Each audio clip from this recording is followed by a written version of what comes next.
And so Scott is doing our critique tonight, and we have some really, really fun trees. Thank you for bringing those. Scott has been involved in the club for 30 plus years, so he has a wealth of knowledge. He's studied with many prominent people, and he's participated in many big exhibitions. So Scott has a really great wealth of knowledge for design and tree display. So it's fun to have him tonight. So Scott, welcome. Let's get started. Okay. Well, welcome everybody.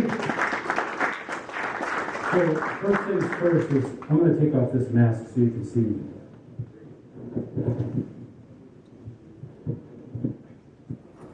Okay. So we're here to talk about trees tonight, do a critique, and Rita and I were talking about this program. I said, hey, I can do a critique, and well, here's some other ideas. What if we, if we said, well, what do you think about removing this branch? Well, we could just do that on the spot. Or we could just put a piece of wire on a branch and move it, or we could do something like that. So tonight, if the owner wishes, we can do some live changes. Now, that's just limited, a 5-minute job, whatever that is. We're not going to spend the whole session wiring somebody's tree for them. But if we say, what if this this branch was moved into a different position or eliminated altogether or something like that, we can do some of those things on the fly. So I'm ready to do that. Or the person can do that off on the side or something like that. But I wanted to lay a couple of ground rules before we get started. I even brought my own tree to talk about here first, so you can kind of get an idea of what you're in store for tonight. So I have a couple of things that we can refer to all night here. But first I want to talk about how we're going to approach this critique. Now, to give you my background, when I first started in bonsai, I really wanted to do what the Japanese were doing, what I could see in the kokufu books. And,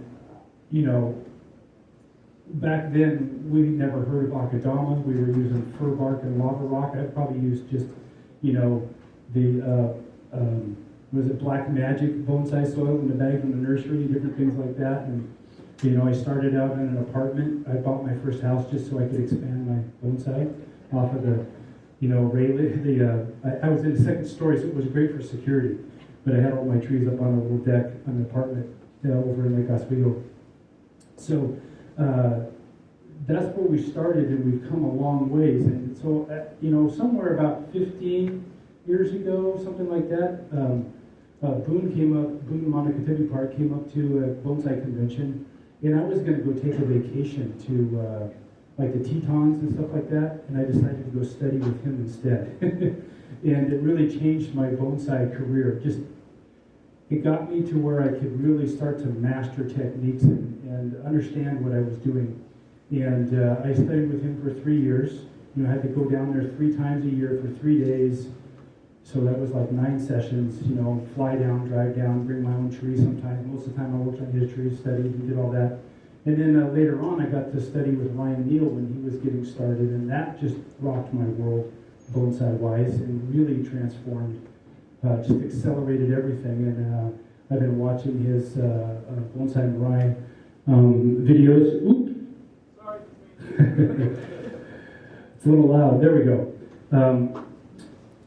And I've been watching that and following that, and that's really helped solidify and accelerate design principles. And so every time that I touch one of my trees, it's going to change, and I need to take a fresh look at it. So we'll talk about that tonight. But what I was started to say is that I got to the point where I could actually get dense ramification, dense foliage on trees, whether conifer or deciduous. I knew how to style them. I knew how to do all that work. So now that I could do that, I had some choices. I could make something dense, or I could make it sparse. I had some control over things. And so that's really kind of the Japanese model has been of, the last 30 years is dense ramification, highly stylized, highly idealized form. But now there's been a movement in the United States the last 5-10 years to be a little bit more naturalistic, let the species of the tree drive what we're doing. And part of that is because we have such different species that are native here they're different than Japan. It's just like there is no equivalent to a ponderosa pine in Japan. It's different. So we have different techniques and we have different styling sensibilities, and things change. You know, if you go to Japan, one year some azalea cutting might be $1,000 for a cutting, and next year it's out of vogue and it's worthless. You know, so just like fashions change here, fashions in bonsai change. All that to say is that I'm going to give you a perspective, and I'll try and give some hints of what I like, so that when we're talking about the critique, you have an idea of where I'm trying to aim things. And if you don't like that, then that's fine. That's up to you. What you want to express as a bonsai artist is, I'm trying to support that, whatever you want to do. But there's a few things. So when you're talking about biology, that's pretty much fixed. We're not going to be able to change that, so we're going to have to respect that, whatever we do. There are design principles that won't change. But inside the design principles, there's personal taste, i.e. the density of the foliage, the way that you style a branch. Does it go up here? Does it go down here? That maybe doesn't have anything to do with technical abilities and whether the tree stays alive. It's personal taste. But we'll talk a little bit more about that. Why don't we get started in that? But some things to keep in mind as we go through. So this tree was started by Ann Spencer. It's probably 40 years old. It's a Doshojo maple, Japanese maple, and it's probably one of the favorite trees in my garden. I had some troubles with the deciduous trees with diseases a few years ago, but I've pretty much got this thing back on track, so it was growing really slow. It doesn't grow really robust. It's not like a regular Japanese maple that will just go crazy. You'll get a few shoots each year. Because I'm trying to slow it down, I wanted to refine it, okay? That's what we're talking about, are trees that are beginning refinement. That's what we're talking about tonight. Is that green? That's green. And you can hear me. Hello. It is not squelching. All right, sorry about that. Okay, good. Okay, so I've been working on this tree, and when I first got it from Ann, if you don't know Ann, she was like the Shohin queen. She passed away like a good 10 years ago or something like that. She's been gone quite a while. But she had a lot of medium-sized trees also that she did. The tree was originally at an angle more like that. And it was more evenly distributed over the top.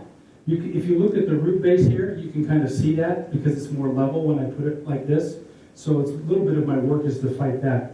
But I wanted to go from this more harmonious design, or maybe it wasn't even considering these branching at all, but it was basically an informal upright where the apex was over the base, so it was very well balanced. I wanted to get something more dynamic with this tension design. So I decided to lean it over. So, but that has some things that I have to do when I did that. Scott, when did you make that decision?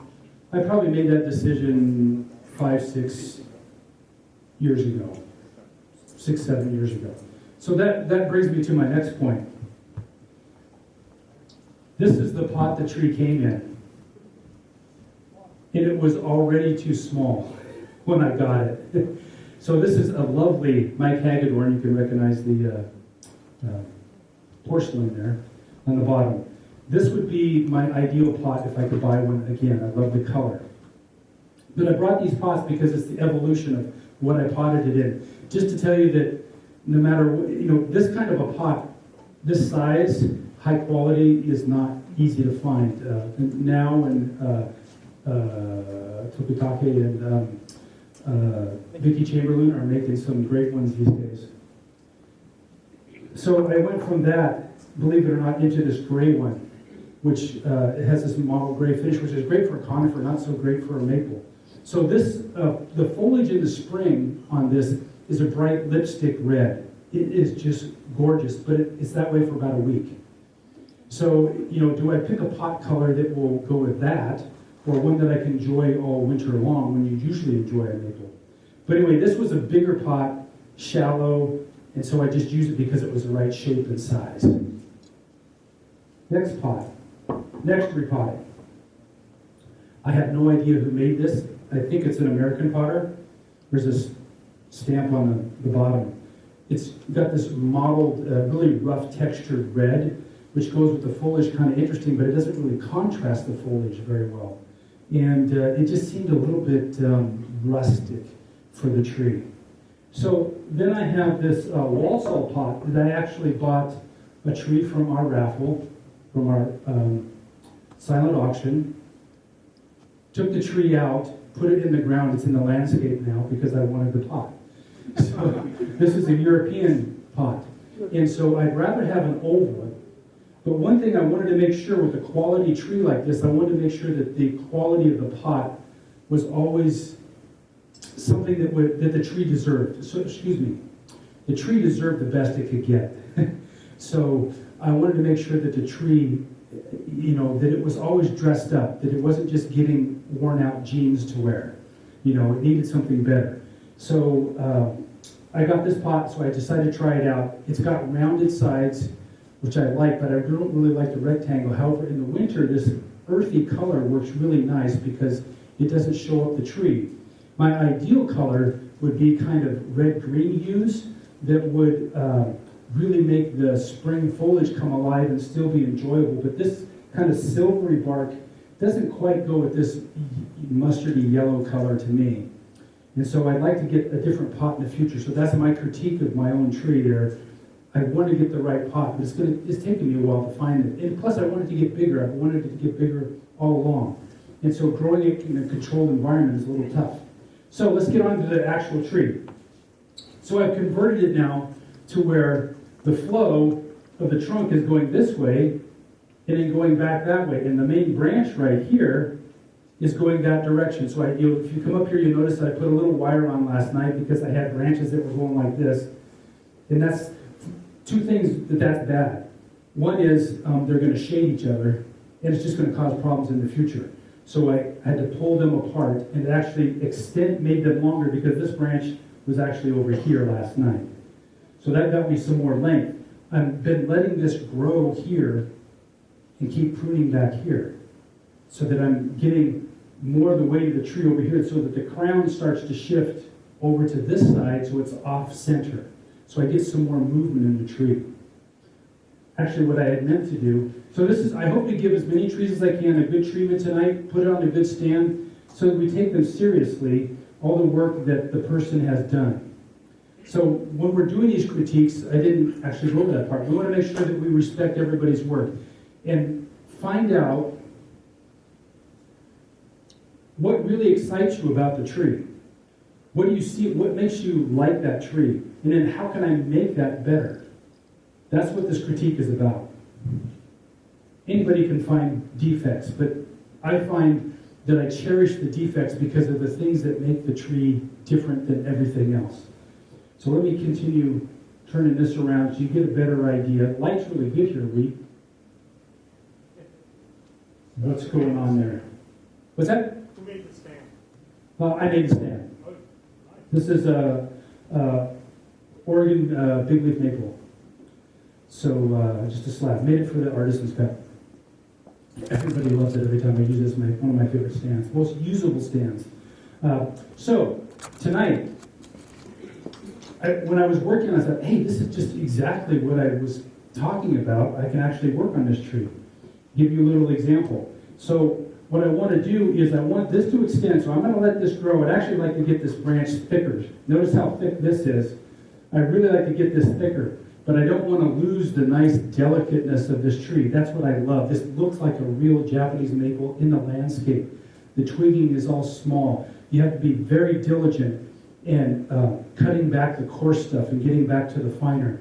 Eliminating I noticed some of the trees out there have 5-6 branches in one place. If you let that grow for a year, you're going to get a big knob and have to cut it off. So if you want something refined, you have to be very diligent to clean out those clusters of extra buds.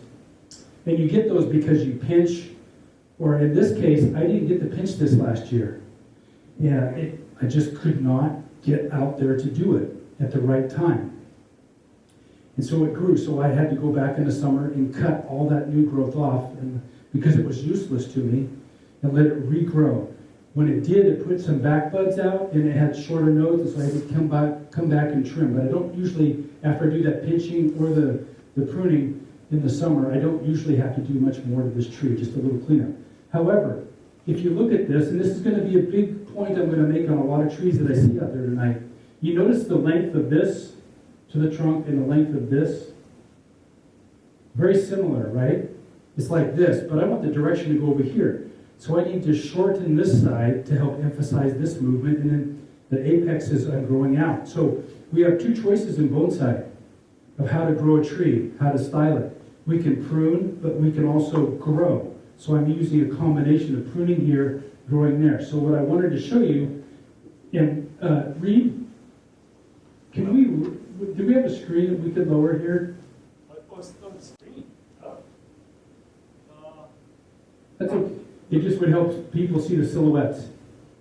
So I say this, even though I wired this, I can prune this off right here, some length, to shorten this up. When I'm pruning like this, oh, by the way, these are great scissors. I cut wire, copper wire, branches, everything with them. So I don't know if you can see the difference there, but I want to make sure that I have enough foliage, enough buds here. I don't want to cut back to nothing this time of year. If I did it in the spring, I can get it to bud out, but this time of year is likely to die back on me. Question? What scissors are those? You have to ask Mr. Cheadle, who's not here. Otsakuni, something like that. They're like 20, 30 bucks, 40 bucks now. But I cut in copper wire and I can't, all the time, and I can't see any nicks. I cut 12 gauge regularly. 12 gauge. Just like that. Works great. I have a little bit more I can do here, but I don't have a lot of great buds here, so I can't do a lot of pruning.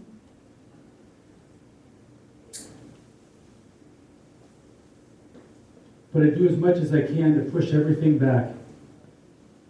And then once I do that, you notice now, here's my problem. Now that I've cut this shorter, that means that this branch is shaded and it's going to get weaker. Real problem on this particular tree, and most trees actually. So I have to make sure that I'm able to cut back a little bit farther everywhere. And I can't do that yet. I can do it in the spring. And some of these.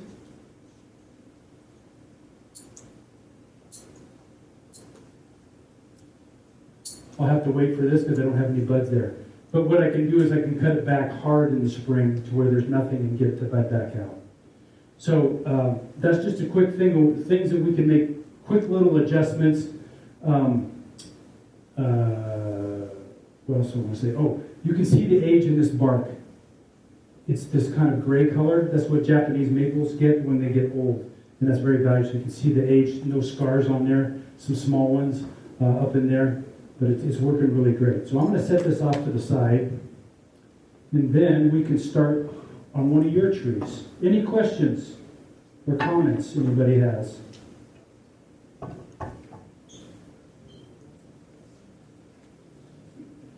I need a safe place to put this. Maybe over here.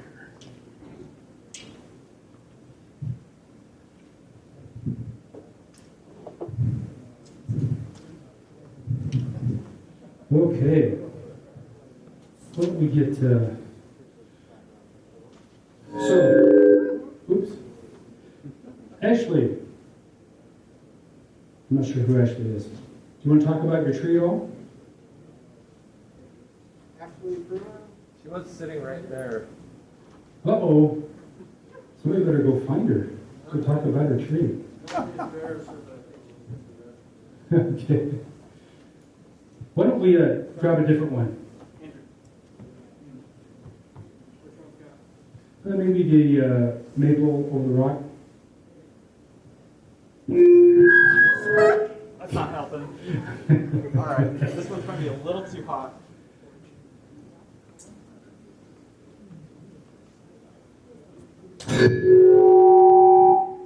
Oh boy. Okay. That's No, I don't think we're going to have success with the floor mic tonight. Yeah. Okay.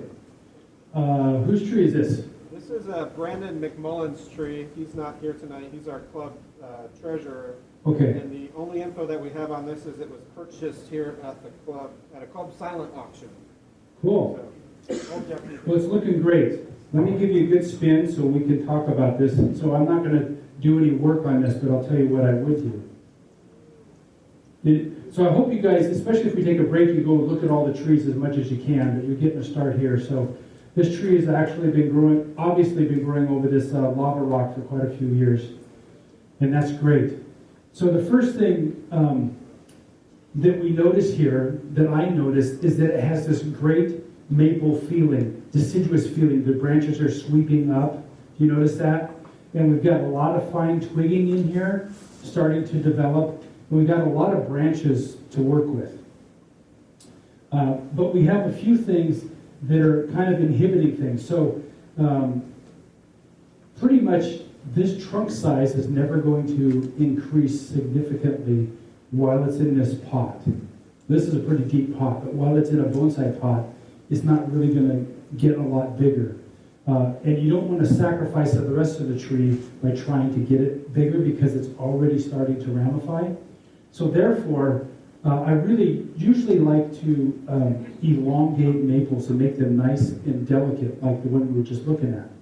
However, this one here, if you look at the overall silhouette, it just keeps kind of going up and it gets kind of pyramidal, pointy at the top, so that we could probably look at eliminating this top here. I can't reach that.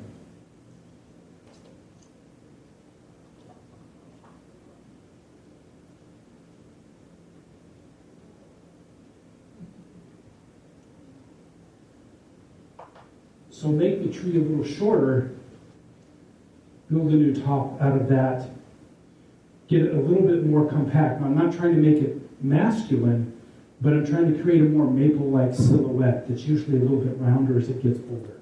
So that's one thing. We have a few scars that have to get healed on here, so we want to let things grow. We don't want to eliminate too many things. But if you notice, we have a couple of branches that are coming out at the same points on the trunk here. And I'm not against bar branches, but in these maples, it's going to cause inverse taper. You're going to have a good swelling. And you notice this one is really huge here. And it's right over the top of this branch. But we have another part back here. Can you see this other small branch? So if you eliminate this big one right here, it makes the branching finer, and it takes all the strength out right there so that it doesn't get too horsey and too thick. So that's one option there. If you'll come up and look at this later on, I encourage you to, you'll notice that we have lots of places where we have 2s, 3s, 4s of the branches. So you want to make sure that you select something that is thick enough to carry the strength of the branch out to where you want, and then eliminate all the rest of the branches. So on a tree this size, overall size, I would try and keep the inner node down to 1 inch at the most. If it's longer than that, I would likely cut it off. If it's any thicker than, say, 1/16 of an inch out on the tip, I'd likely get rid of that and go for the smaller, thinner branches to refine it and get it a little bit lighter. But one thing I wanted to point out is if you look at this straight on, just keep this in mind as I rotate it so everybody can see it straight on. I'll get out of the way so you guys over here can see it, hopefully. And look how straight the trunk looks when it's pretty much straight on. Can you see that? So now if we give it just a little bit of rotation to where you're off on this side, right about here, you get a lot more movement out of the trunk. So just a little bit of position change in the trunk is going to allow you to make a lot out of this tree. So now we get to the big question for the night, before we move on to the next tree. With this in mind, because now we're looking at our design list here, I've got this great base, I've got a great trunk line. Now, I have these branches that are pretty much equal distant here in length. I've got to decide, do I want to make a harmonious design or do I want to make a tension design? So we could, in a sense, eliminate this whole top right here, where my fingers are, and use this to create a new top. There's kind of a right angle here. It's not really very attractive, but you could do that and get away with it, and that would definitely give you the tension design. where the main trunk is moving this way and the top moves back that way. Since it's a maple, I'd probably go with the more harmonious design and use this as the main branch, meaning I want to restrict the length of this. That's pretty easy. Cutting back this whole thing here would reduce the length and let this grow out, make the new top here, and concentrate on moving it that way to that side. This is what I wanted to tell you guys tonight.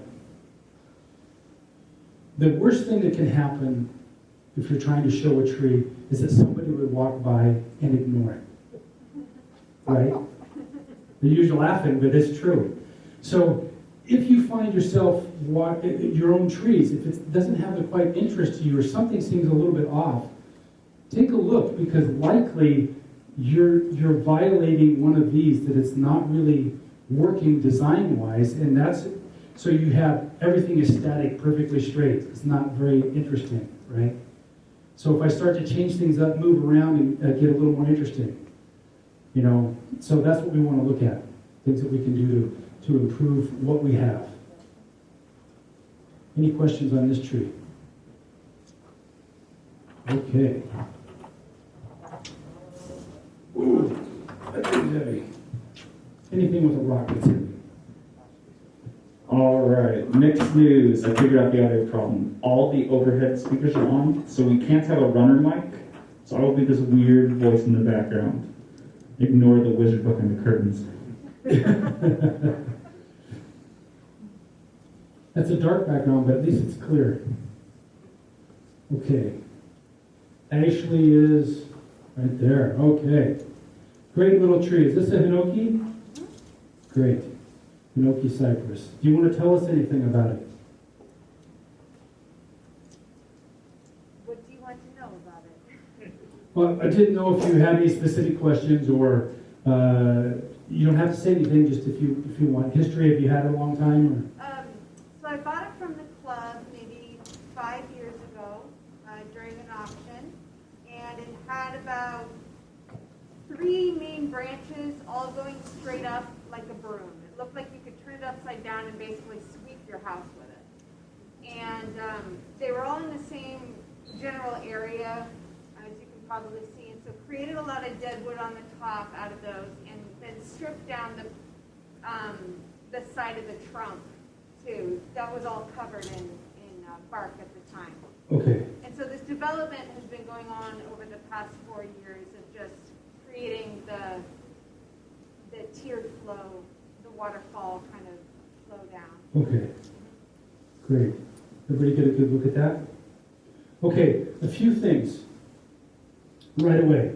So this, I think the first thing that we can look at, so this tree is immaculately healthy. Love that. I think we can talk about a pot, but I think after we do the rest, maybe you execute some changes, that then you can think about, so use the power of this foliage to do your changes and let it grow for a season, if you decide to do anything, and then repot it. So the worst thing that could happen is that I say, go do this and that, and maybe she does that, or she adds her own, or does something else, but she does a lot of work to the tree and then repots it next March. Going to kill the tree, or it's not going to respond very well. You're going to slow the tree down more than you are going to help it. So the fact that it's healthy growing in here, use that fact to power any changes you want to make. So the first thing we have is the trunk is coming straight out of the ground, right? And then we have the branch, the one main branch. Everything's built off of one branch. I'm not sure if you can see that. So what we want to do is see if we can create a little bit more movement. So we have some blocks here. So I'm gonna face her a little bit so she can see what's going on. Or maybe can you jump in here? And that'll help. So we have the tree coming straight up out of the ground, and that's basically one of my cardinal rules that I never do, is coming straight up out of the pot. So if we, for instance, take this and we lean it a little bit the other direction, this direction, so that we take it off of the vertical, now what kind of a design do we have? We have a harmonious design, okay? Well, what if we take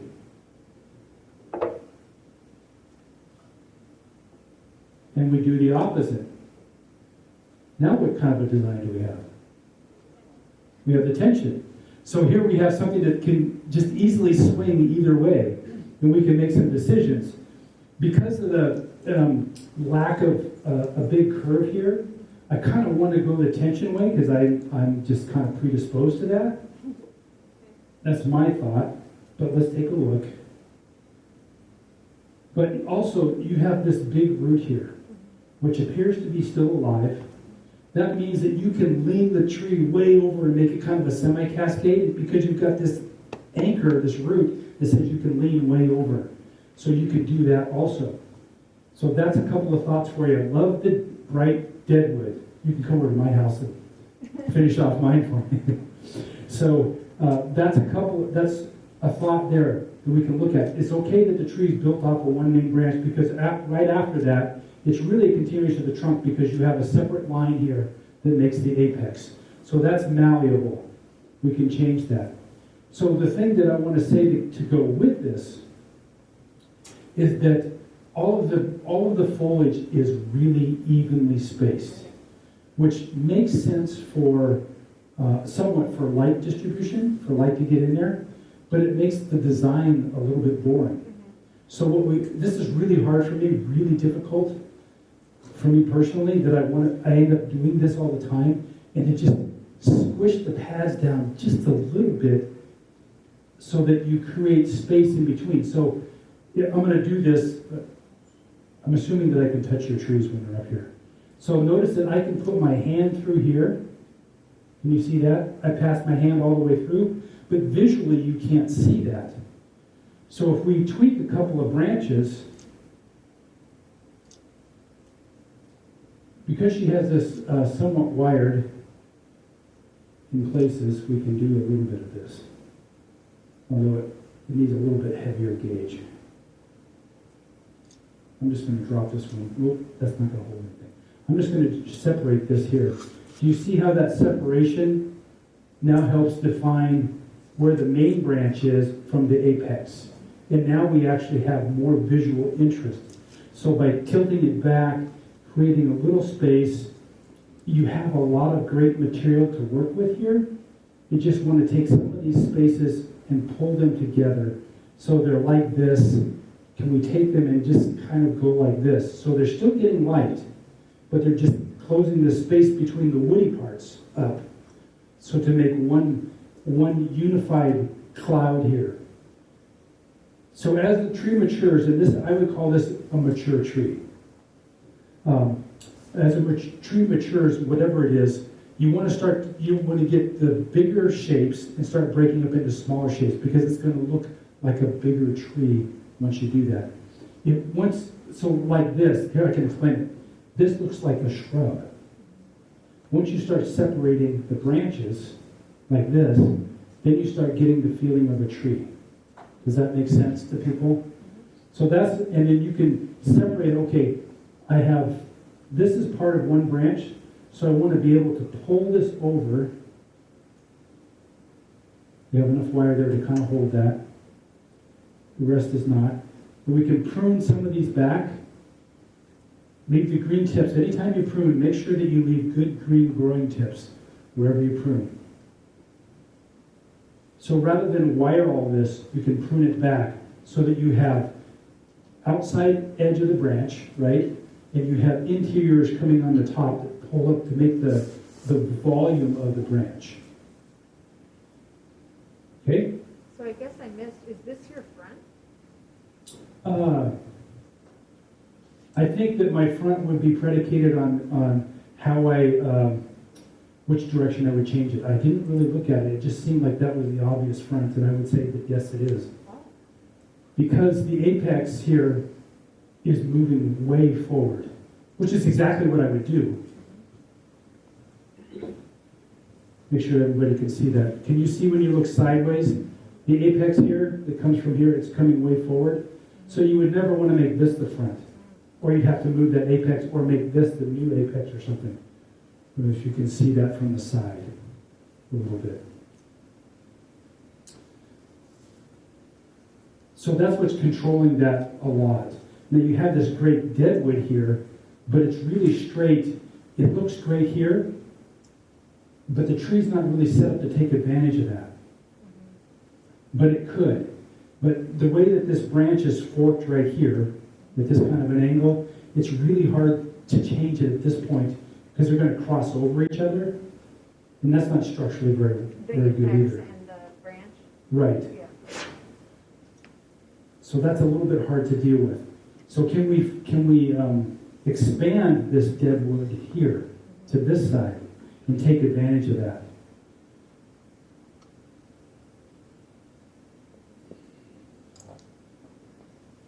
We'll always use fertilizer. Okay. It's good that you pushed me a little bit.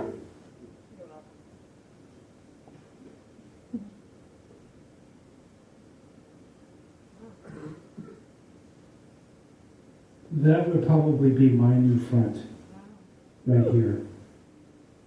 So what I would do, so this comes down to your skill set. Can I bend this apex that's right here, can I bring that all the way over to here? I can. I know that I can do that. Then I can bring this piece here over into here. And see, you've got a natural separation here between them. That way you take advantage of all this loveliness right here, the special features, because we don't have any trunk movement. So we want to take advantage of what we have, and you've still got this anchor here. So that's probably where I would be. Okay? So I don't want to, sometimes I take things for granted. I don't want to do that, but that's probably where I would be on this tree. This is ripe and prime to tackle this. So one last little thing, we got to move on. Sorry, but anytime we can learn, this is great. So if you go home and do all this, do yourself a favor, get a piece of plywood that's about as big as this stand, some pieces of wood like this, put a block in here, lock this thing down in the position that you end up in, and grow it that way for a year. Okay? Take some mesh that you put on the bottom of your pot, the screen. Build yourself a little dam right here in the pot. Stick it in and fill it with soil. It's not to grow roots in that section. It's so that the water stays in when you water it next spring and summer, that the water stays and goes down inside there. Does that make sense? So that you can keep it alive at this angle so the foliage grows correctly, and in the following season you can find some really great pot to put it in. So no work on it except this now? Styling work, no root work. Yeah, okay. Okay? Yeah, thank you. You bet. All right, so for people online, that was a Hinoki cypress. Actually, you got it 5 years ago from BSOP, right? Yeah. Fantastic. Nick Hansen is up next with a Coast Live Oak, Quercus agrifolia. He's had it for 3 years, he said, and he's going for a cascade. He's curious which branches should be removed and how to heal wire scars here. But Nick, holler anything else. Thank you. Okay. Is Nick here? Yeah, right here. Are we looking at the front? The other, that was the front for a long time, but I've actually kind of settled on the other side now. 180 degrees? Yeah, Okay, why'd you change it? I like the movement of the trunk better at the base. At the base. From the roots to that first kind of big trunk.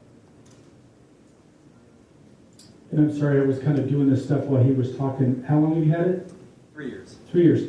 So you're doing really good at keeping it alive. I said it because I've never grown one, and they are not winter hardy, are they? No, not really. Not really, so- Here, yeah, I want to keep it above 27 or so. Yeah. So that's that's why I how- asked. I'm not being Yeah. facetious. So, I know that much about them, not having grown them. So where these grow is like the canyons. You know, my favorite, one of my favorite drives is down past Crescent City, going down to the Redwoods. So you go through the Jedediah State Forest and stuff, and you go to this canyon. I can't remember the name of the river. Fern Canyon. But there's a river there that goes, that you drive along in this canyon, and these oaks just hanging over them. That's my inspiration for something like this. So this is this fits right in with that. And I love your choice of pot. I love this texture because that reminds me of it a bit. I think the brown is a little bit, it just feels a little bit weak. I'm not sure what that is. It seems really soft, even though it's textured. But I love this tree. I love the species.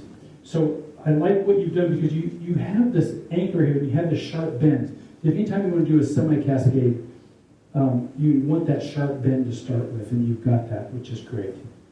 And I can see somebody's tried to bend it with, or has bent it with wire before. That's not bad.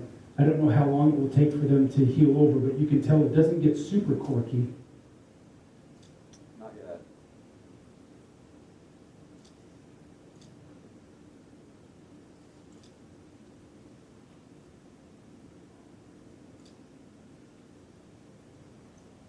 Oops. Okay.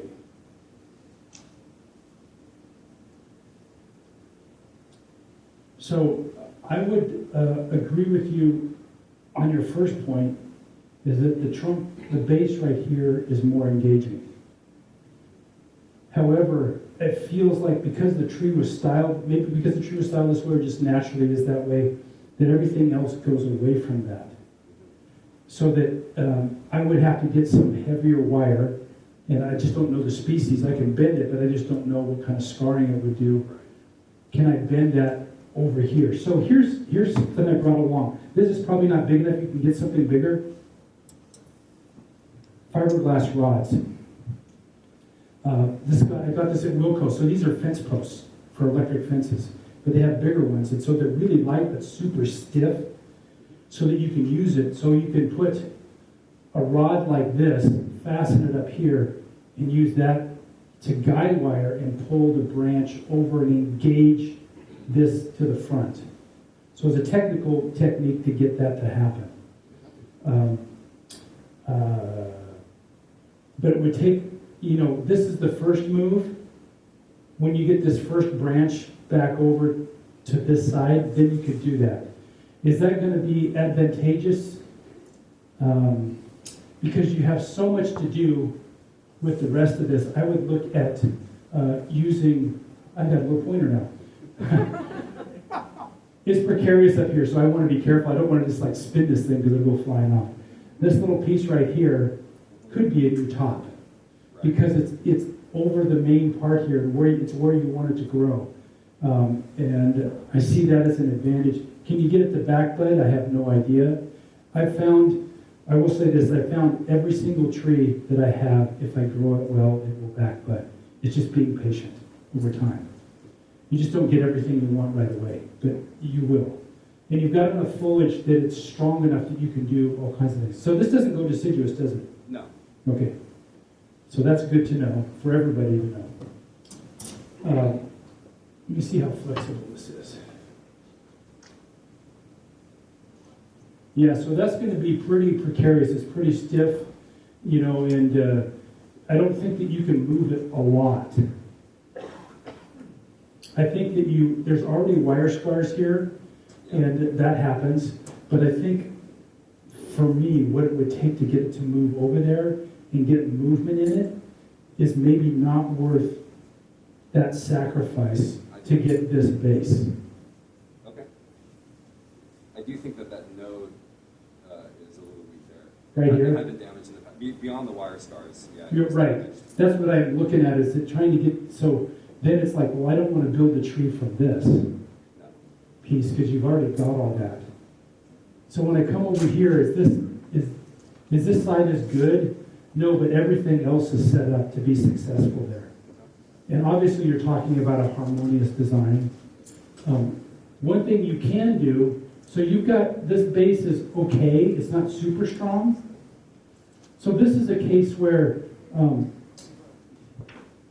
since that base is a little bit weak, you can look at this dynamic, and I didn't bring my piece of paper that illustrates it a little bit better. So if you look at the cascade, it's going this direction like this, having the apex shortened and pulling it back is kind of like tying the tree down so that the leading edge of the branch can hang way out there. Does that make sense? If you had a super strong root here, which you've got a little bit here, it's pretty good. But when it gets great, then the tree's going away from you. So it's a little bit weak when you're looking at this as the front. But you can look at a possibility of doing that. Otherwise, I'm not sure what I could help you with there. I think you have some nice undulating movement. I would accentuate that, bringing some of this back up to kind of finish it off, so it doesn't just, so it terminates nicely, so it doesn't just run off. Does that make sense? Yeah. So bring it back up, and all the branches. So if you'll notice, deciduous branches, a lot of times, they emerge from the tree like this, they go down, but the tips always come back up. So take a look at that. But excellent tree. I think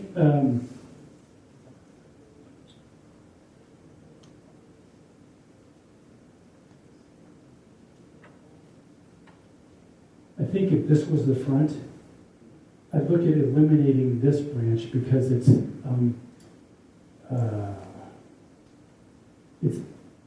interrupting the flow of the line here, flowing this direction to have this little piece coming back inside the branch, inside the curve. Completely remove it or shorten it? I think I would at least go take this end piece off. Yeah. That allows the whole composition to flow that way, to emphasize it more. Anything that I talk about tonight, I want to emphasize getting more movement out of it. That's what I've discovered. All of my deciduous trees, when I used to grow them, were all kind of balanced. So the apex was over the center of the base. Even if it wiggled around, it was still that way. But now I make sure that everything has a little bit of movement. It doesn't have to be a lot, but just a little bit. Because I would notice two things when I would set up the BSOP shows. I did it for like over 20 years. I would get trees that would come in. One is there were often trees that I could not tell what was the front or the back. Sometimes, once in a while, that's good, but not usually. It's just the tree is confusing that way. And the other thing is you couldn't figure out which way it was flowing. Now, Dennis Boydell came up with a good way, just which side do you put the accent plant on? That kind of helps you visually, but then you can look at this and say, oh, that's because I have everything equal. I need to shorten one, go the other direction, or do something like that to get some more movement built into the tree and make the apex just a little bit this way. Because how often do you stand perfectly straight? You usually, like relaxing like this, and I've got a little bit of movement. I'm casual, but I'm not straight up and down. So just I'm using my body language a little bit, but something like that. So, okay, we good? Yeah, thank you. Okay. Thank you so much, Nick. Eric, how do you pronounce your last name? Rudabaugh? Rodabaugh. Acer Paul Needham, 8 years from seed, and 5 years in training. It's a forest. He's wondering, are there too many trees? Is it too dense? What is the overall direction for the future? Thank you. Okay. So this is great. This is such fantastic material to start with because you have such a great variety of sizes of trunks, and the fact that it doesn't look like they were planted. It looks very random. So the worst thing that you can do is to accidentally say, for instance, I have too many trunks, I better prune some, and you end up with exactly the same space between each one because you took the one out in between. So you need to leave some of them that are already growing together because that's what would naturally happen. So, are there too many trunks? Is like, what can I maintain? So in a forest, it becomes a very practical situation. Is, can I maintain this tiny little trunk in the middle when it gets shaded? When the trees are young, like this, they don't have a lot of foliage, and so that's fairly easy to do, but as everything matures, you get a denser crown, all of a sudden those things start to die back, as though they were a branch on the interior. So that's something to watch out for. So far, so good. I've taken off a few and added some fresh ones back in. Mm-hmm. Just partial defoliation seems to be Yeah, and I love the fact that things are spreading out. This looks so wonderful and natural the way that it is. So I would accentuate that. The question is, how can I get this to work better with the composition? So part of that can be done with guy wires if you need to move anything. I love the fact that this is kind of out of placement, this main tree. One thing to consider, might be really hard, is maybe that one goes. Because that was the one that, so if you just visually take that out of the equation, you have a different feeling to the forest. Notice how I'm pulling this cloth up and not down? Because all the branches are going up, if I pulled it down, it would break all the branches. So I'm just saying, what if that was, so this becomes kind of the main tree. This one's a little bit thicker, but over time, you could kind of coax this into it. Just a thought to entertain, because this part is so lovely, but my eye keeps wanting to go back to here. So let's just go back here, just to say we don't want to do that. You've got some nice movement, but you've got all these bar branches here. I don't want to say bar branches, but they're branches making a swelling at this point. And so you have this one coming off the main movement here, off the corner, so it's actually in a good place. See how it's going, it's swinging up? Yeah. So that's a nice one to keep and eliminate these other ones before they make it swell. That means that this one's in the opposite direction, so keep this one. So that we alternate the placement so they can all get light. That's what it's about, is getting light to the interior, to the existing branches. You've got smaller ones that you can coax along to help fill in later. You have a couple of things that feel a little bit out of character, like this guy here, because he kind of goes up, down like this, and everything else is just this nice, beautiful outward swing. So I would think about that. So these little guys become important. That's great. But I would do the really hard, detailed work. So if I was pruning this, I would say it would take me at least a good 2 hours to prune this. So that's going in and taking any place that there's more than one extra branch. So you have the main branch and a side branch. Or you have the terminal with two. Anything that there's more than that, cut it off. So I'm always looking for a couple of things. One is, how can I reduce the coarseness out if something gets really heavy? Notice how this got really heavy right here? So that tells me that goes right away. It doesn't matter to me how tall I want. Even if I want to grow it this tall, I don't want this similar length and the straightness of this to exist. So I'll cut it off here and regrow this.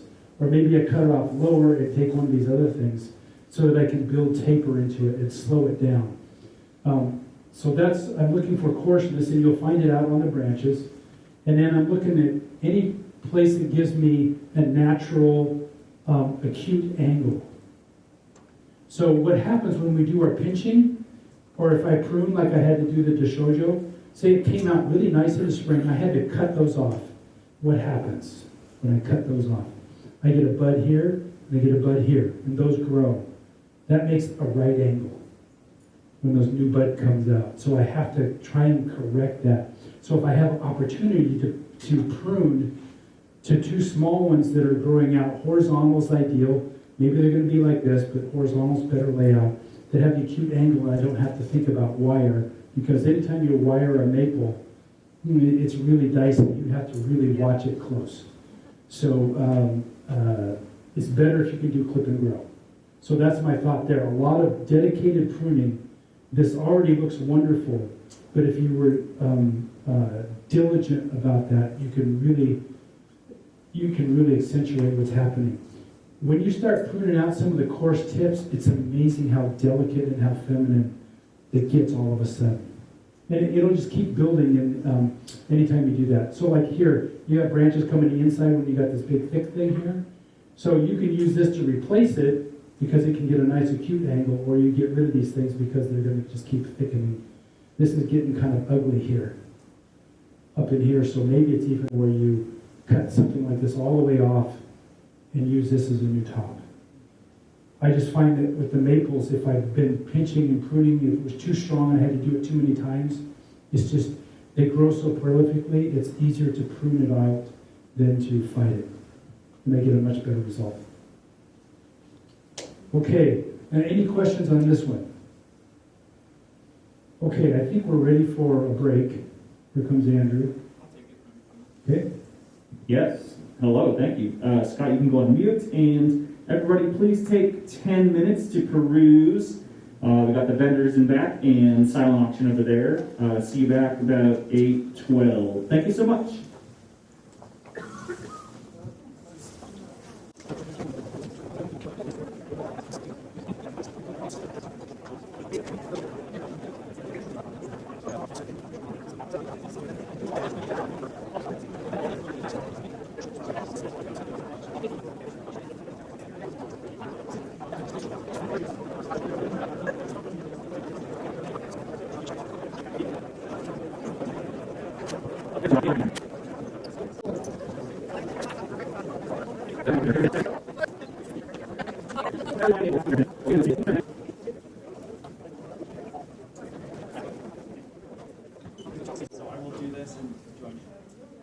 Okay, we're going to get started again. We've got a nice little Scots pine here by Reed, and he's going to introduce his own tree. Yes, all right. So this is a Tauperian purchase from 2017. You can see 12 growth rings on the inside of it.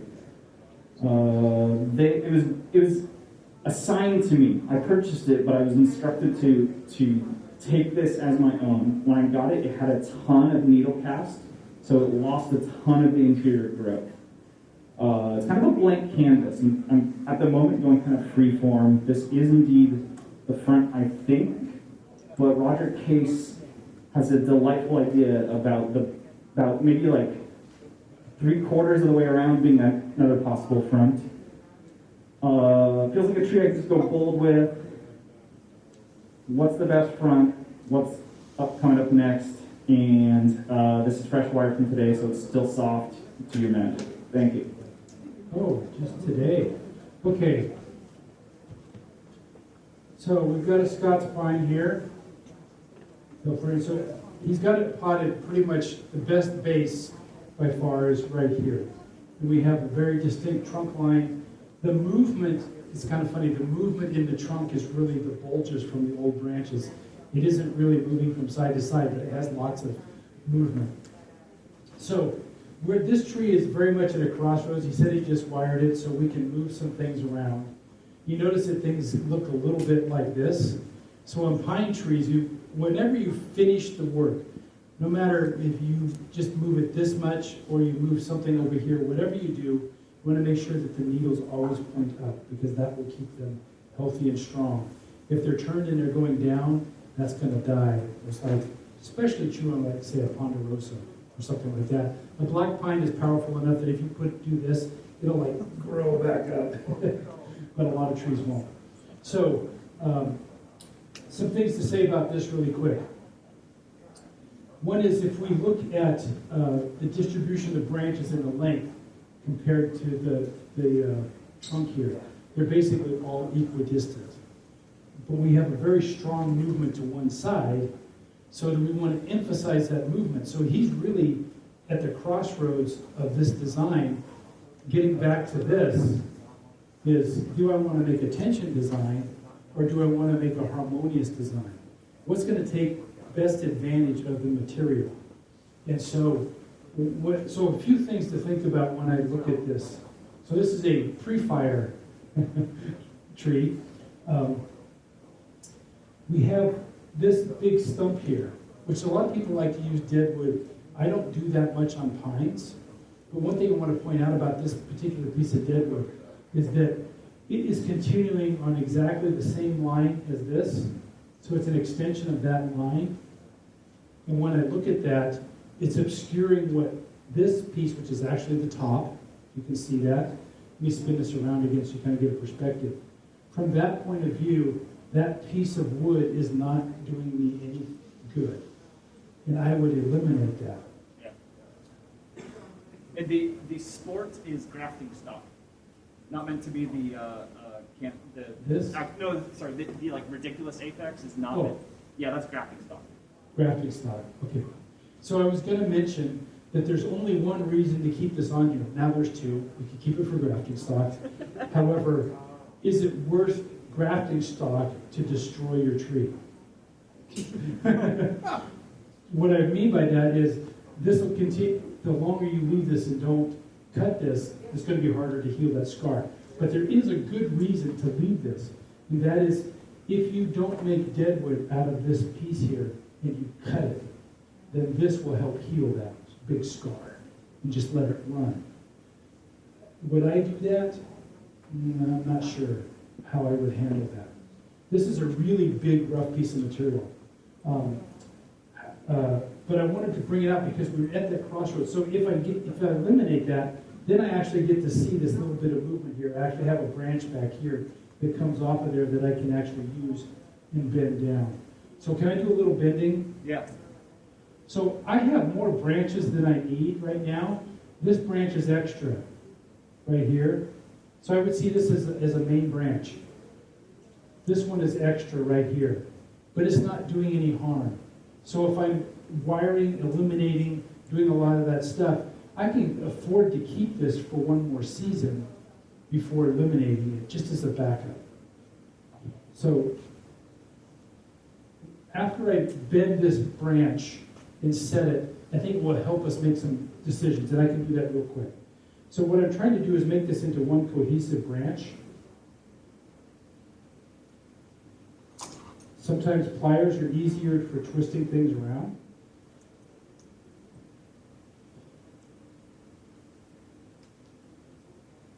So I want to make acute angles, and he's got a lot of stuff wired on here, not everything.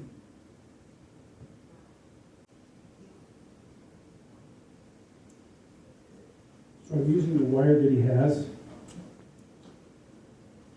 Notice when I finish this that I'm going to point the tips up, like I said. I think I gravitate toward tension with this one, but I could be convinced otherwise. So that brings up a good point. A good reason to use harmonious is when I don't need more design into the thing because I have interesting deadwood or I have lots of curve or I have something else. But if it's pretty devoid of any movement, then using a tension design is a way to get movement back into it. So pretty much from my point of view, you have lots of bulges, but you don't really have much movement. So making that tension design is probably more ideal.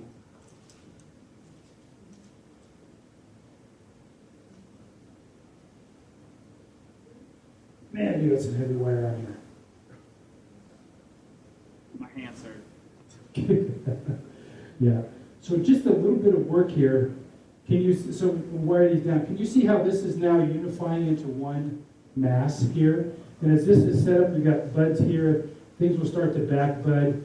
We can always grow this out and then cut it back. So you got to build a pine, use what you have here, grow out new stuff, and then you can shorten if you want to. But now that we have that, we can see, right, he still even got a piece of that he cut off there still. There. So now we can we have this major branch. This one's kind of insignificant, so I don't really count that. This is the major branch of the tree. So now I have a choice. Do I make a harmonious design, which it would be really hard because that means I would want to shorten this and make one of these the main branches. And that doesn't make any sense because they're really small. I'd have to grow them out. And it doesn't do a lot. So it's almost automatically saying we want a tension design, which means that this is going to be our new apex. Yeah.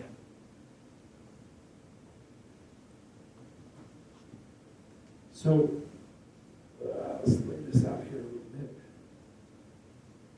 All kinds of curly cues in here. Okay. Just getting a sense of what we can do. Drop this down. So we don't want to put anything in front of the trunk. I think think this, you got lots of backbuds in here, this serves a purpose. I think this one's useless. Yeah, it can go. So I'm gonna leave the stub so it anchors the wire because I don't know what's on the other side of it, what it's holding. All right, I'm really doing double duties. Our volunteers for the silent option, Jared and Brandon McMullen, they're ready to accept payments. Check, Venmo, or credit card are welcome. Find your way back there. Thank you. Okay, so now you can see that this is opened it up here. We're gonna use this as the apex. We're gonna have to build from there, possibly get rid of this, but now that these branches are going, these wire branches here, you can see that. So now I want these to go flat, so maybe I don't even need this guy here. And I just use these guys. Okay, this big piece back here, this is pretty much unusable. Yeah. We don't need it. This big, thick, coarse thing. So that can go. Should we do it? Oh, I forgot my saw. Can't do it. We need to move on anyway. But that kind of gives you so when we get to this thing is what is kind of going, what does it want to do? I have to make a decision. There's Alan. He's always faithful. Look at that. Whenever I forget a tool, Alan always has it. I consent, by the way. Good.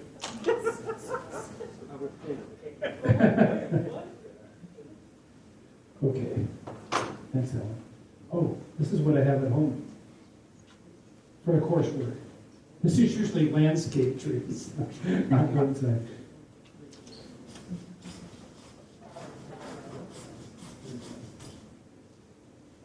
So I'm leaving a stub, and he can deal with that. I don't think it's going to bleed much, but this time of year. So we'll get rid of this tree for now, but even just a few moves like that actually helps him see what's going on and make good decisions from there. Excellent. I've got my marching orders. Thank you. Up next, it's a pine. Is it a mugo? Yes, I've got that in Montreal. They told me it was a Humilio Hugo. So I've been doing this for a month, so I don't know anything. So I'm hoping that, we can say something that I can learn. Is this the front that you were thinking of? I have that actually placed in a kind of a outdoor landscape area, as kind of a welcoming tree. I don't know if this helps at all. Several. Maybe Scott will tell us the front. So this, yes, this is the front. Okay, yep, got the label there. Okay. And yeah, so. Okay. That gives us enough to work with. So I'm gonna run through the rest of the trees as much as I can to get as many as I can. So what I would think about here is we want to make sure that this does not go horizontal. We want to get it either above horizontal or below. So let's see what it looks. It's above a little bit now, so we're doing okay there. And I think that we really want to accentuate this. This is as like a semi-cascade. So that big tilt, all of that got us was horizontal. So probably not the way to go. So you could tilt it even more, What about tilting to the front as well? but I don't think it's going to get you a lot.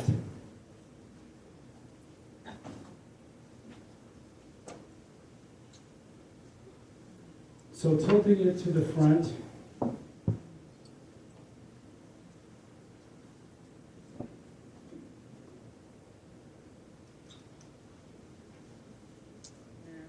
Still gets you horizontal, but it does flatten this out a bit. I think that you want to make these into two separate paths. So you want to get the elevation different no matter where you end up here. And you don't have a lot of backbutting here, so getting these pulled down.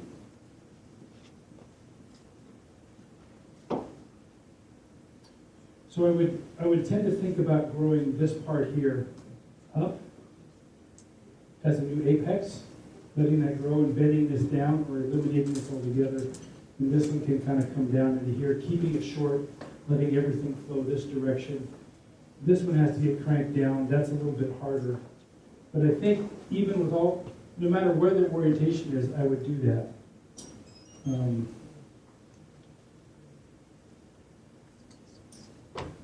But I don't think that changing that angle is.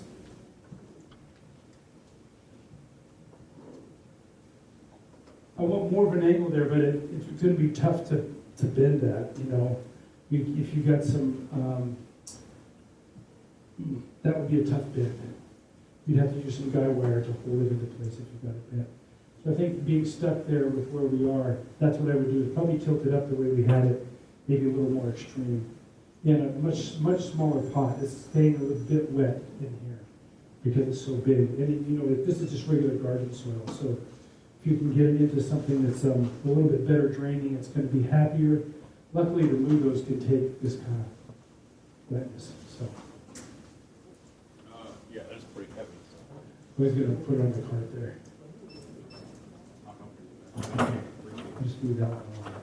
And I love that this is a great example to emphasize that we are a learning club where all newcomers are welcome and celebrated.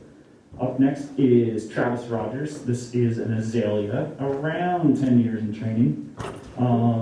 Seems to look better without flowers. The flowers are patchy.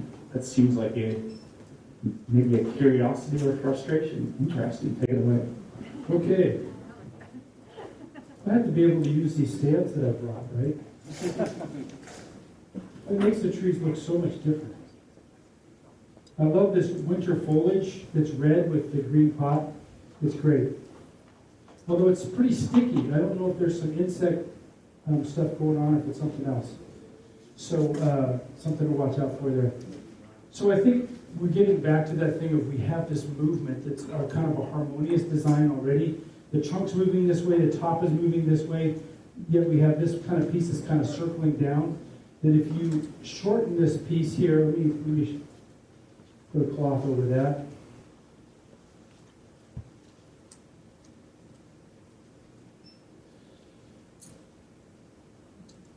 Can you see how that accentuates that movement and it becomes much more cohesive and your eye isn't pulled in different directions? So that's the biggest thing that I would think about here is shortening this main branch and accentuating this, letting this grow strong so it can get out here a little bit farther. But it's a wonderful little compact little tree. I love the small leaves. Any questions for me on this one from the owner or anybody else? On the front, would the other side be better, perhaps? It's got a interesting scar.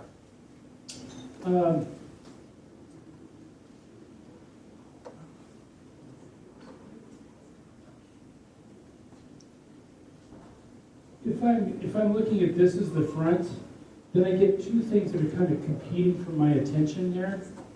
And so I actually like this little bit of a scar here, and I like the way that it's really grabbing into the ground here, and it looks really wide. It dilutes it that width if you put it over here.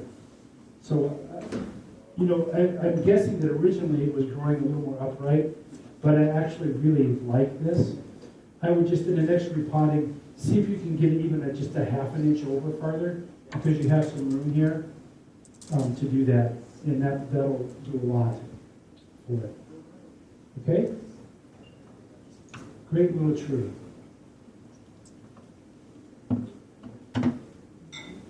And yeah, so this is a, what kind of variety is it, Ron? Do you know? I think variety is Tokyo. Oh. I got the label on it. So this is needle cast on here, right? It's not Summer.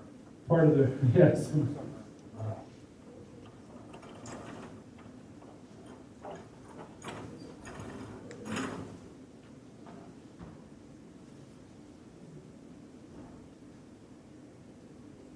you have any thoughts, Ron?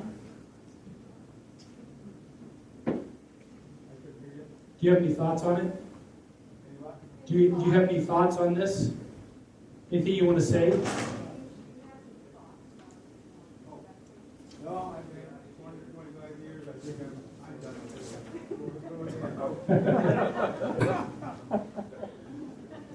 it. Okay. Well, a couple of things that I've noticed is it's got a lot of age to it. Looks like it's grafted here.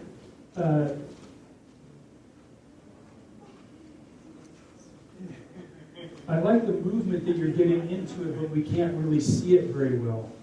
And I think that it might benefit from just eliminating a branch or two to open it up to see, to get it just a little bit lighter feeling, because the trunk is really slender. It doesn't have a lot of weight.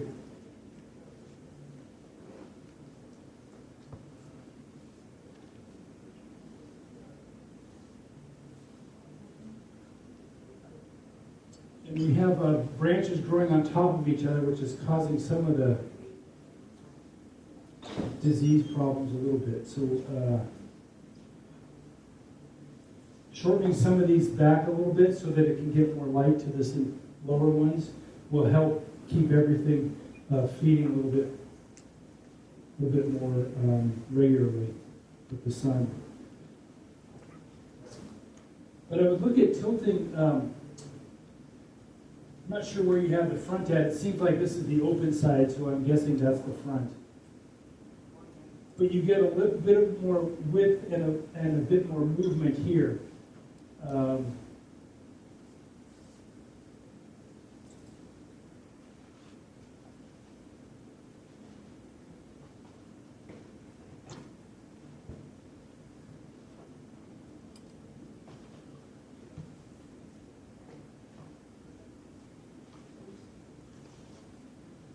But I would look at changing the base a little bit. It's just, it goes a little bit flat here, but then when you get the great base, then the curve goes away in the trunk. So it's kind of splitting hairs there, which is the best trade-off. And I'd also look at, creating a more slender tree. So that means maybe eliminating the bottom branch, maybe another one of these lower branches to let the trunk show up, and then let it. And then narrowing these down, you can either prune back in, or you can drop them down. So when I do this, it naturally gets narrower. I wish I could do that with this, but it doesn't work. So it gets narrower. So that will make the silhouette more slender and make more in keeping with the kind of trunk that you have. Because if you've had this 25 years, you're not going to bulk it up too much. It is what it is. So that would be my thought there. Great little tree.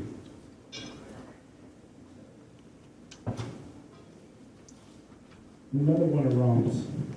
Oh, no, this one's Steve. Okay, they're wrong. So I think Steve is telling us some important stuff here. He got it this year, and I can tell he's done some work on it. He's done very thoughtful, intentional work. He doesn't know what to ask. He's only been doing bonsai for a year. Take it away. Well, this is great. The work is great.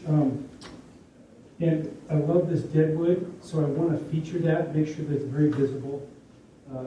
I think that we need to look at the way that the tree leaves the ground. That's the best way I could say it. That trunk angle, so that it's not vertical and it's the widest base. And this is, just like the last tree, it's a little bit of a conundrum, because once you get that best angle, then the branches cover everything up, so. Did you have this leaned over at all? I had it kind of propped up on a little stick. Which direction? So the side with the sticker on it is the front. Okay. The purple sticker. Oh, purple, okay. Okay.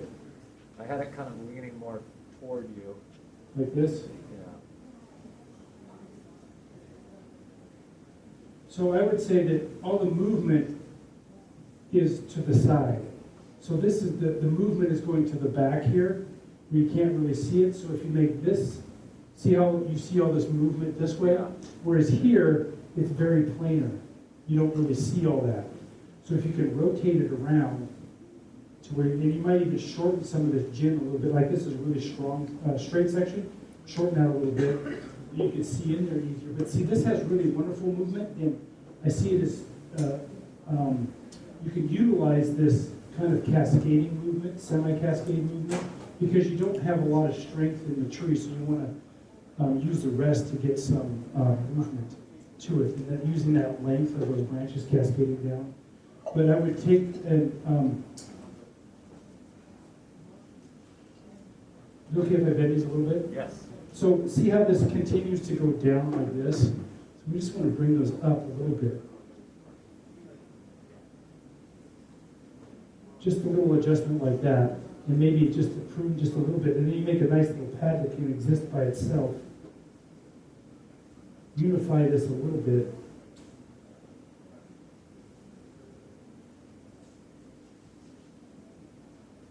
Into separate little pads, so it's not all just even like the hinoki that we talked about. And that will help you a little bit in this. Like this is a separate little branch here, but we want to get a nice little cute angle here, but make it separate. But I've liked what you've done. I think that for me, I'm attracted to this angle right here as a front. You prop that up. I don't know if you can see that. Yeah.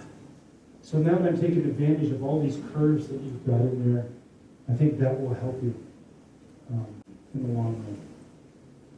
Do something like that. It's got a lot of nice natural movement to it. And then whenever you decide what that planting angle is, do like we were talking about, prop it up, grow it at that angle, and then bend all the branches. So that, you know, if you tilt the tree and you're like this, it's okay, but you just want to take the branches and even them back out to really get it even light. Okay? Gotcha. Great.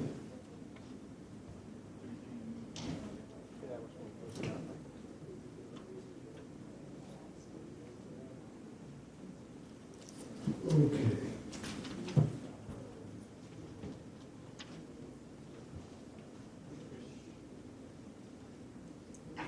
All right, Trish Bonaparte has had this Hinoki cypress for 1 year. She's aiming for a formal upright. She's looking for styling help.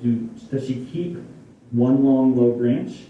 She has tried pruning, but that branch is weak. Should she prune the back branches? Has she ruined the apex? She's got a lot of great questions here. Okay. Scott, go for it. Okay, great. Okay, so if you want a formal upright, probably what you want to do is you want to take the branches and start to move them down. So that's going to take some wire pretty much. Bring them down like this.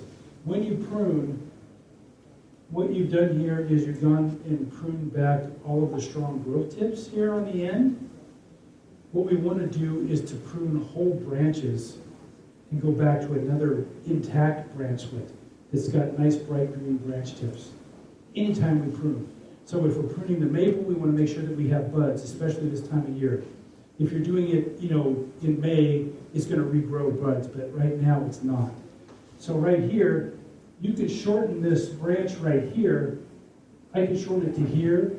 I can shorten it back to here. Now I'm getting into dangerous territory because see how these are nice bright green, vibrant foliage?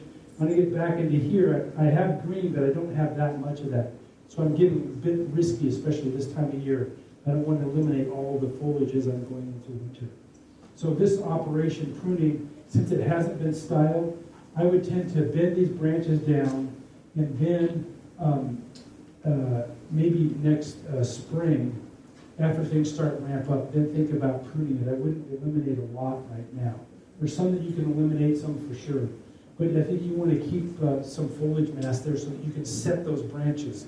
So if you wire the branches down and you prune all the foliage off and make it weak, it's never going to grow enough tissue to set that branch in place. So we have to allow it to grow and get healthy and do that. What about the Good bar? start. What's that? There's bar branching kind of in the middle of it. I think that, yes, it has bar branches, and you can eliminate those, but I think at the state where this tree is, it's better to wire all of them down, see which ones get strong, which ones get weak, and then make your decisions based on that. because the tree will tell you which ones it wants to grow. Thank you so much, Trish. Up next is Gary Henderman. This is a pine that he has had in train for 2 years. He's got some curiosities about needles yellowing, looking for overall styling advice, and wondering what is the apex. Okay. So all of the buds look great. There's no problem there. So the yellowing needles, I don't see anything that's causing me worry. It looks a little bit dull colored, and I'm not sure why that is. It might be staying a little bit wet. I'm not sure what's underneath there, but this is pretty coarse soil. So I think that we're okay there. There's no needle cast or anything like that. But I think that what you want to do is tell the tree what you want to be the apex. So we want to respond to what it has to offer, but I think you have two competing things here. And that this one has the most foliage on it, so it would tend to, and you're going to get the most movement out of it, you already do, is to bend that up. So if I have two equal things, if I pull one up, the one that's the tallest is sending a signal. That's going to get more hormones because it's higher. And it's going to tell the rest of the tree that I'm the boss. I'm the one that's the top, and I'm going to grow, and it'll get stronger, and then you'll start to build more of your taper. But when you have them equal, it doesn't know which one's strong enough. So I purposely, when I prune, like say if I have sacrifice branches, I leave the one that I want to grow the tallest, and I prune everything else lower. So I can concentrate the oxen and everything in that tip. I think the front that you have marked here, I think it makes everything really straight. So if you turn it to the side a little bit, you've got some nice curves. So if you lift this up, you can even just, this is really simple. You can put a chopstick in there and just put a little piece of wire to hold it up. I mean, you don't have to wire the whole thing all the time. So you can use different techniques to get where you're going. Because there's already some curve in there. You just want to get it up. That's where I would start with this one. Thank you so much. Up next is James Webb. This is a Chamaecyparis Scumo. He's had it for 5 years, aiming to keep this as a shohin. Welcomes a change in the planting angle, or what type of pot is best for this? Okay, good stuff. Who's this? Okay, good. What kind of an angle change were you thinking about? The base on the left's really strong, and then on the right it's kind of more straight. So I didn't know if I could, if I needed to. I'd like to get it a little bit off of the vertical, the bottom part of the trunk. Okay, and I think that when you come and look at this, that if you just rotate just a little bit, you'll actually get more movement out of the trunk. Because it's so small, trying to bend it to get more movement is hard. And I don't think that changing the angle is going to help you any. But it's a wonderful little tree. Lovely little tree. I just had a thought for you, and I wanted to show you what it might look like. I know this pot is huge, but I wanted you to see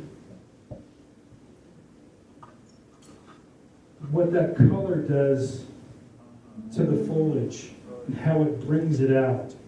So think about maybe unglazed, something with some redder tones or something. It's got a wonderful color in it, and I love this finish, but you probably won't find anything exactly like that. But it gives you an idea of what you can do.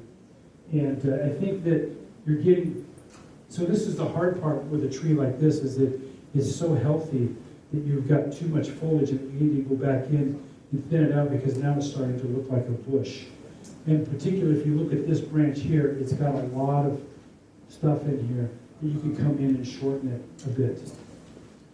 I think that it's, this is getting into, shrubs grow wider than they do tall. And this is starting to get that way for its trunk diameter. And so I think that you actually want to shorten this branch, thin it out. This branch in particular, but everything, and just make the silhouette a little bit narrower. But the pot size and everything is great for it. You know, if you had this in a different color, it'd be wonderful. So just keep your eye out for that. What's nice is that you can get really nice pots, really beautifully made pots that are small like this. They don't cost an arm and a leg. You know, if you want one that's this big, that's a whole different story. So it's a great little tree. Awesome. Nice work. Okay, Rena Hunter brought in a larch. This is a deciduous conifer. What's that? It was purchased like this in the spring, so it looks like a blank canvas is here for us. Rena is looking for suggestions on which style to go with and which branches to remove. Okay. Which branches to remove? I like that. My wife cringes every time I get pruners in my hand. Okay. So one thing that we haven't talked a lot about is sustainability in design, and I want to give you an example of that right here. So we have a lot of options with this larch as to what we can make a top. We could use this, which is really strong, or we could take one of these shoots. But I'm noticing that there's 3 big branches here, right? But they're really like stacked on top of each other. So if I look at their branch placement, their placement within the vertical column, I can take and I can pull these sideways so that I give both of these light to exist. But right now, if I leave all that, this interior branching is already dying back.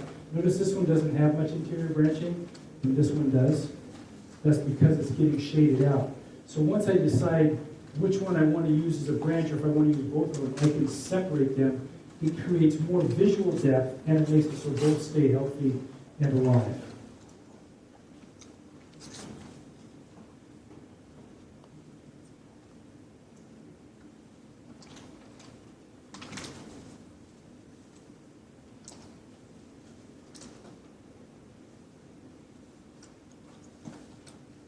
I think this branch is really coarse, so I would tend to make this a new top.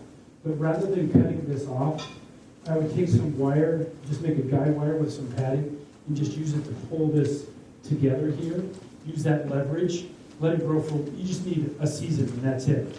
And then you can cut this off. You can cut these shorter stubs so they don't grow, but you can do that. Because when you do that, this movement that it creates very much mirrors the same movement that you have going on down here. So I think going at an angle here is great. You've got some pretty good roots anchoring. These are kind of twisted up here. Not everybody can see that very well. I definitely think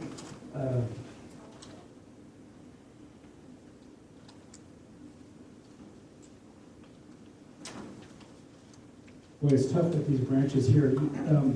Anything. So if you keep the movement going this direction, you keep this angle. Then I think when you have material like this that doesn't have a lot of its own movement, then putting it at an angle really gives you a big advantage. And that's something, so I really like what you did there. This one feels like it's coming off rather strange. This is not really a quality branch for a main branch. I think you really actually, I think you want to concentrate on having your branching up here.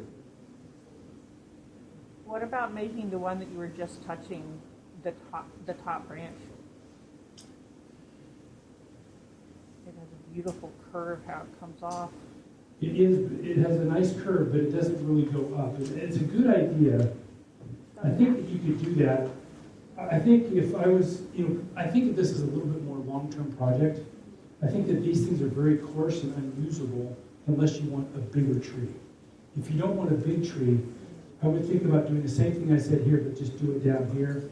Cut all these off, leave this stub, pull this up, create these things here, these small ones that you can actually, are small enough to wire.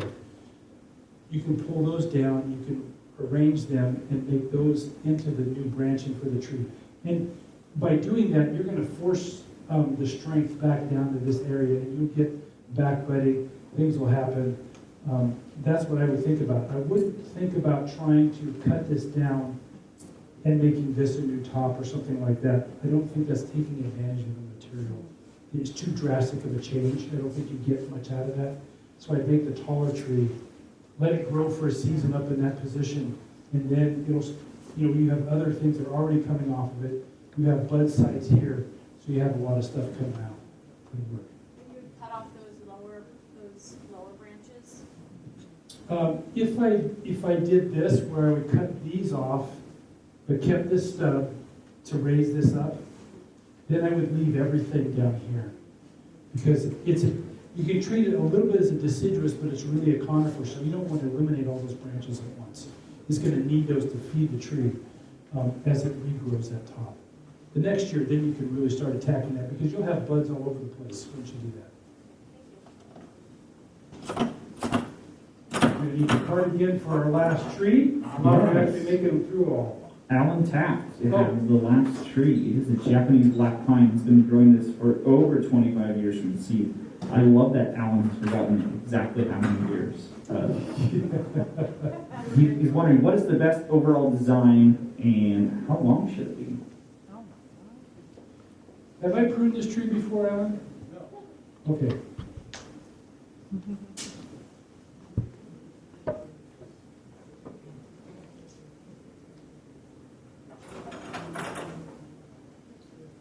Okay, so we have a lot of great material here to work with. And you can't see the base. The base is this big. So it's really nice. You could rotate it around. But notice how you get this really great angle coming out here, and you get a pretty immediate drop here. It doesn't break right here, but we don't really have to have it. We have this nice drop right here, which really sets us up. So in the black pine, we don't usually use too much dead wood, but there's a lot of opportunity here that we could do that. There's some on the back side. Let me give a rotation here so you guys can see. I can't go all the way around, but give you some idea of what's going on here.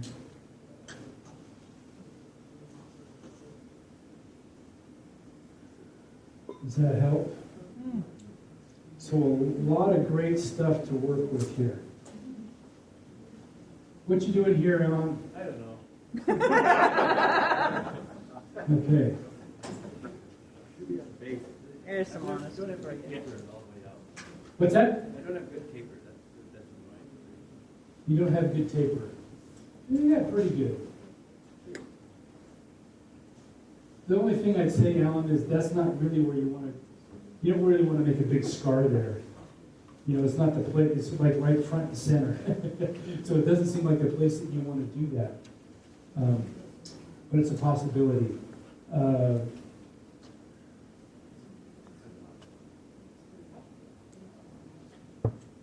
And are these flags marking anything? Yes. Great. Grapes, okay. That's very smart. Another way you can do that, we haven't really done that tonight, we haven't really talked about it, but what I use is zip ties. A lot of people use pipe cleaners, but I find I can tighten these significantly where I want them, and they stay right exactly where I want them. And they're nice and bright, and it's like a big flag. It's easier for me to see than a pipe cleaner. But I have color-coded, so I use the yellow for where I'm going to cut next season. So say I have a deciduous branch that is this long and my buds are out here. I don't have any buds here, but I know that I can cut this in May. I develop my plan while it has no leaves on it, and I mark it with that, knowing that I can, it has all these leaves on it in May, I'm going back, where am I supposed to cut this? I don't remember. I have this thing marking it that tells me that's where I want to cut it and the timing of it. And then I'll get buds to come out here. So I use that system here. So marking, you can use color code. You know, I have a break there. It's nice to have something to warn yourself that you don't bend it, or somebody like me that's looking at it doesn't bend it. So we have these things pointing up, so we want to pull all this stuff down to lay flat. Okay.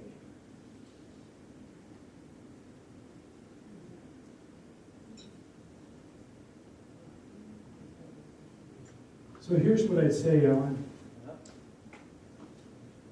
I think because all of the branches go to the back here, we could manipulate them. I think that this is more than what you really need. And that this, so we can bend this down. There's a lot of wire. Once this is bent down, if I could just do this a little bit, you can see. See how it gets back down to that position? And we get plenty of movement there and plenty of volume. There's no, this is a big curve, but it's one big sweeping curve. It doesn't have small curves. We could put some into that. That's what I would want to do if I want to keep this, if I want to keep it longer. But I feel like you're getting to the point where you're getting too much foliage to really have it that long. It doesn't make a lot of sense. So I'd want to thin this out, spread it out a little bit. So if something was spreading across the ground, it's going to tend to be lighter density. Does that make sense? When it's growing a little bit more wilder feeling. But generally, we don't really grow black pines as much of that wild feeling, as much as the thicker, heavier, masculine feeling. And so that's why I think it might be better to eliminate this. I would also say that this is pulling our attention away from all that movement, that direction. Notice how this does not do that as a gin. It's an interest piece that contrasts the movement of the main trunk. But because this is green foliage, it's pulling our eye back this way. So I don't think that really helps you. I was hoping to make it smaller, full foliage, but keep the figure in base. So I think that you have the right idea, and I'm going to get back here. I think that that idea is better carried off with what you have back here, because it's on this side of the movement of the trunk, but it still provides depth, and it pulls your eye back here a little bit, it anchors it a little bit, whereas this is just a little bit, it's like, if I was leaning this way, it's like, look at me, you know? It seems like it's out of place. It's calling too much attention to itself, where this is a little bit quieter. So that's what I would say with those guys. But it's great, I mean, you consider that he grew this from seed, so great movement, and Alan grows great material, and yeah, I think that we can get that bent down, move around, tightened up a little bit. You've got these great pads started. I think that what we want to try and do is get some depth to them, where they seem kind of flat like this, but if we can get it to where they're kind of doing this to create some volume. Yeah, so, and you've got what you need to do that, I think, so, at least to get started. So, that's what I would say with that. All right. Well, thank you so much, Scott. I appreciate it. I want you to give us 3 sentences, close it out. Are you going to see some of these trees in future shows? What did it I hope so. Yeah. Well, this is great. This is wonderful. I didn't know what we would get, and we got some wonderful trees, and more than that, I think we got things that we could really learn from, different ideas, different ways of approaching things, and yeah, it's good. I love it. Thank you, Scott.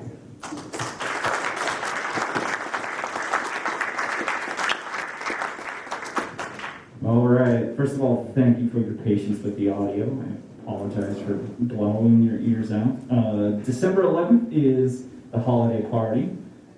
Exciting opportunities. This is traditionally the biggest, most interesting trees at oral auction of all the BSOP events throughout the year. Bring your pocketbook, bring interesting trees you're ready to get rid of. And then finally, I need some volunteers to reset the room. Hang around if you've got some time. Otherwise, thank you all so much.